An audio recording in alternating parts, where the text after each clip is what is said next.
একটা শ্রমিকদের চিকিৎসার জন্য একটা ভালো হাসপাতাল নাই। এই হাসপাতাল আমরা দাবি করছি। আমাদের এই মে দিবসে উপলক্ষে আমাদের দাবি এইটুকুই।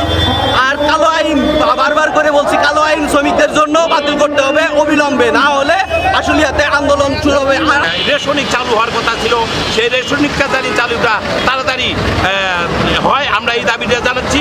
আর একটা জিনিস, কোথায় কোথায় শ্রমিকদের ছাঁটাই করা হয়, এই ছাঁটাই নির্যাতন যাতে বন্ধ করা হয়, আমরা এই দাবিটাই জানাচ্ছি।